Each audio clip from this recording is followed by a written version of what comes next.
این پسربچه 12 ساله مجبور است که چهره خود را از دیگران پنهان نماید. وزن زیادی او بسیار وقت مسخره همسنفانش می‌گردد که او را اذیت می‌دهد. پسربچه پس از اتمام درس‌هایش شام به مشغولیت‌های ورزشی می‌رود. کم حرکتی و پرخوری پسرک را به زینه سیوم بیماری فربهی آورد. زیاده از 80 کیلوگرم وزن بدن حیات پسرک 12 ساله را پر از پیچ و تاب کرد.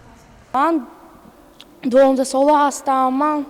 من در مکتب 21 میخونم. من اساساً بریم ابران و فوتبال بازی میکنیم. من با آشناهام فوتبال بازی میکنیم. من میخوام که زورتر شم، خیلی برای آنکه من خراب شم، یک سپورت خیلی مشغول شوم.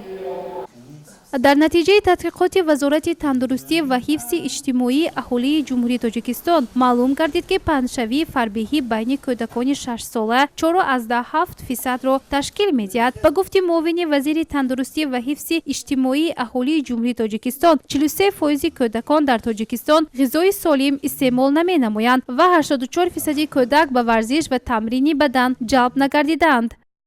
بیماری فربهگی یا اینکه وزن زیادی بدن با صورتی بلند در تمام جهان پخش شده شده است. تشکیلات عمومی جهانی تندرستی میگوید که در جهان 1,900,000,000 نفر علاقه از وزن زیادی بدن اذیت میکشند. از این شمار 655 نفرشان گرفتار فربهی میباشند. در تاجیکستان نیز پنجشوی فربهی با صورتی بلند پخش شده شده است. 75,000 نفر در قید میایستند. در ولایت سود باشد 3,262 نفر در قید هستند. از 3,262 نفر عمومی به قید گرفته شدگان 461 نفری آنها کودکان می باشد که نهایت تشویش آور است. سالهای آخر مسئله افزودن فربهی در بین کودکان متخصصان ساحه طب را به تشویش آورده است. از معیار زیاد استعمال نمودن غذا، محصولات دارای مقدار زیادی نیرو از قبیل گوشت و محصولات گوشتی سیروغن، شیر و محصولات شیری روغنناکیش بلند، شکر، تورت، محصولات قنادی، کم حرکتی و با ورزش مشغول نگشتن و غیره سبب فربهی انسان می شود. نتیجه تحقیقات وزارت تندرستی و حفظ اجتماعی اهالی کشور نشان می‌دهد که فربهی در بین کودکان سن مکتبی و تا مکتبی بیشتر به نظر می رسد. البته بیماری فربهی در بین کودکان نیز به نظر می رسد. از روی آماری مرکزی ما تا 9 تا 10% کودکان بیماری فربهی دارند. از روی آمار که ما همه ساله معاینه طبی در بین مؤسسه‌های تا مکتبی، مؤسسه مکتبی میگذرانیم برای دریافت نمودن بیماری اندوکرینولوژی، اینچنین بیماری فربهی. اساساً سبب‌های پیدایش فربهی در کودکان این ویران نمودن رژه خوراکخوری کودکان، رعایت ننمودن طرز حیاتی سالم، یعنی که مشغول نشدن با مشق‌های جسمانی، پرخوری باعث سبب‌های اساسی فربهی شده می‌تواند. وقتی که بیماری فربهی در بین کودکان پیدا می شود، البته آرزوهای به خود خاص دارد. این یکم بیماری فشار بلندی، بیماری دل و رگ‌های شریانی، بیماری استخوان‌ها، بیماری روده و معده ها و اینچنین بیماری‌های افزایش سستی عضوهای تناسل، یعنی که قابلیتی پس نبودن قابلیت افزایش جنسانی البته دیده می شود. برای پیشگیری نمودن بیماری فربهی در بین کودکان البته یک بار اول رعایت نمودن به رژه خوراکخوری، یعنی که غذای سالم باید استفاده بود، نه هر خیل فست فود ها، نه هر خیل خوراکایی که تیز تیار می شوند باید دست کشید. بعد از غذاهایی که گاز داد نوشاک‌های تشنشکنی گاز دار باید خودداری کرد که اینم باعث فربهی شده میتواند. خوراک‌های خمیردار، بعد شیرینی بسیار هم البته سبب اساسی یکی از بیماری‌های فربهی شده میتواند. геннадий набиевич ҳарчанд 70 сола аст, аммо аз варзиш даст намекашад. ӯ 30 соли ҳаёти худро ба рӯзноманигори варзишӣ бахшид ва байни ҷавонон бобати машғул гаштан бо варзиш корҳои ташвиқотӣ бурд. ба фикри ӯ кам будани кадрҳои баландихтисоси соҳаи тарбияи ҷисмонӣ дар мактабҳо ва бозмонии кори толори варзишӣ мактабҳои ҷисмонӣ низ аз сабабҳои ба миён омадани муаммои фарбеҳшавӣ байни кӯдакон мебошад.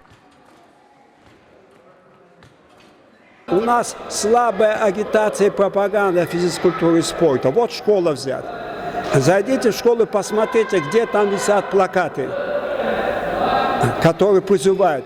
В школе утром должна проводиться утренняя гимнастика, физкульт-пауза, физкульт-минуты, игры на переменах и соревнования. Нигде это не проводится. Сейчас появилась категория руководителей школ, которые не могут провести анализ урока. Один раз в неделю или хотя бы 2 раза в месяц зауч должен прийти, провести анализ урока и сказать, вот здесь ты не прав. 45 минут они должны двигаться хотя бы 40 минут. В Америке, в Германии каждый день урок физкультуры. Значит, там считаются главные предметы английский, математика и физкультура. И физкультура – здоровье. Здоровый человек, он будет работать. А больной человек, ему надо лечить, ему надо бюллетень оформлять, и он работать не может, а это в массе, это очень болезненно сказывается на развитии нашего общества. Поэтому нужна агитация, пропаганда, широчайшая агитация. А менталитет это можно побороть. Нужна идеология, хорошо разработанная программа развития спорта. Сейчас у нас почти не осталось здоровых детей. 95% детей страдают различными отклонениями, в том числе, значит, плоскостопие, сколиоз, лордоз, кифоз, те болезни, которым взрослые были, остеохондроз, нарушение обмена веществ. Но не это еще. А еще главное, что дети не имеют такие качества, которые необходимы в жизни. Ловкость, сила. ин муассисаи рақами 2 деҳаи сомғори ноҳияи бобоҷон ғафуров мебошад. дарси тарбияи ҷисмонии муассиса дар майдончаи кушоди варзишӣ гузаронида мешавад. агарчи муассиса соли 1972 сохта шудааст, аммо то имрӯз ҳам мактаб ва ҳам майдончаи варзишӣ рӯи таъмирот надидааст. норасогии дастгоҳҳои варзишӣ дар муассиса баръало маълум аст.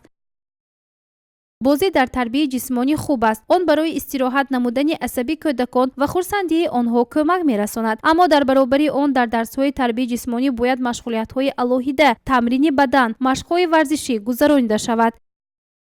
дар муассисаи мо толори варзишӣ аст ва майдончаҳои варзишӣ қарор дорад, ки дарси тарбияи ҷисмонӣ дар ин муассиса дар ҳолати хуб қарор дорад. муассисаи мо дар мусобиқаи вилоятӣ ки аз намуди баскетбол шуда гузашт, сазовори ҷои аввал шуданд, ки ин ҳамаш натиҷаҳои варзиши ани муассисаи мо ба ҳисоб меравад. дар дигар намудҳои варзиш низ, дар футбол, волейбол, тӯби дастӣ, ҳамёна дар шаҳр ба натиҷаҳои назаррас ноил гашт. замони ҳозира қонуниятҳои хониши худро пешниҳод мекунад. акнун барои муаллими тарбияи ҷисмонӣ шудан осон роҳе пайдо шудааст ва ҳатто аз хона нишаста тариқи компютер метавон омӯзгор шуд. хониши фосилавӣ барои донишҷӯёни Ӯзбекистон низ писанд омадааст. норасогии кадрӣ дар соҳаи варзиш чунин зиёд аст, ки аз 126 нафар хатмкунандагони факултет 120 нафарашон соҳиби ҷойи корӣ гардиданд. соли تحصیل 2018-2019 126 نفر دانشجویان اختصاصهای مختلف دانشگاه و فاکولتت دانشگاه رو ختم نموده.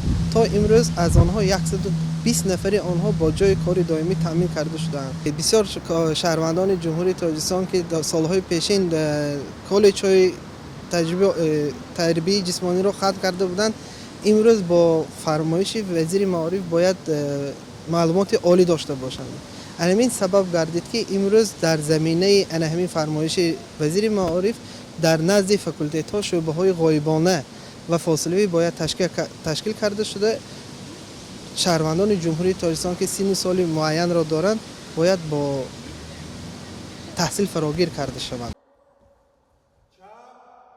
ином акрамов устоди варзиши иттиҳоди шӯравӣ иштирокчии бозиҳои осиёи марказӣ дар шаҳри теҳрон аъзои якачини дастаи ҷумҳурии тоҷикистон мебошад. қаҳрамони мо аз соли 1985 инҷониб дар соҳаи варзиш фаъолият мебарад. айни замон дар гимназияи рақами 1 ноҳи бобоҷон ғафуров ба ҳайси омӯзгори фанни тарбияи ҷисмонӣ ба хонандагон дарс мегӯяд. ба гуфти номбурда мунтазам бо варзиш машғул гаштан ба саломатии инсон аҳамияти калон дорад. ӯ ҳарчанде ки 54 сол дошта бошад ҳам то ҳол баробари шогирдонаш машқу тамрин мекунад.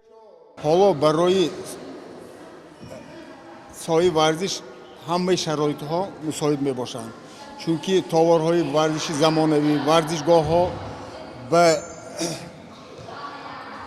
фаъолият бурда истоданд ва ҳоло ҳам дар ҳама шаҳру ноҳияҳои вилояти ҷумҳурии мо сохтмонҳо рафта истоданд.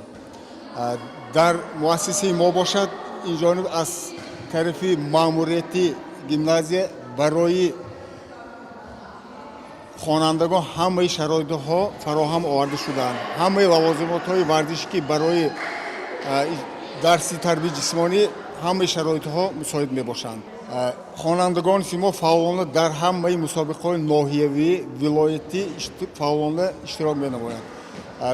ба наздикӣ дар мусобиқаи вилоятӣ ки оид ба футбол дар шаҳри Хужанд шуда гузашт, дар он ҷо фаъолона иштирок намуда сазовори ҷои сеюм гардиданд.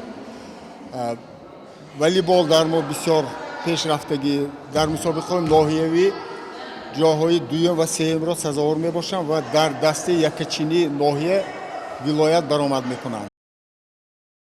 дарси тарбияи ҷисмонӣ низ аз дарсҳои асосии мактаб ҳеҷ ҷои фарқият надорад, зеро тамрин ва обутоб додани бадан ба фикрронӣ ва ҳолати равонии кӯдак таъсиррасон мебошад. сабаби асосие ки барои чӣ насли наврас барои машғулият ба толори варзишӣ намераванд дар он аст ки онҳо шавқи варзишӣ надоранд. норасогии таваҷҷӯҳ барои номваршудагон толорҳои варзишӣ сабабгори он аст. ягон гардише барои ҳаёти солим дида намешавад. бисёре аз волидайн мехоҳанд ки фарзандашонро аз тарбияи ҷисмонӣ озод намоянд ки ӯ забономӯзӣ намояд. ин ҳам яке аз сабабгори асосие аст ки ҷавонон ба толори варзишӣ намераванд. 3 сентябр мақомоти тоҷикистон барномаи профилактикии фарбешавӣ ва меъёри ғизои солимро барои солҳои 2019-2024 қабул намуд. ҳоло маълум нест ки ба барномаи мазкур нуқтае аз гузарондани дарси тарбияи ҷисмонӣ ҷудо мешавад ё не. онро вақт муайян мекунад.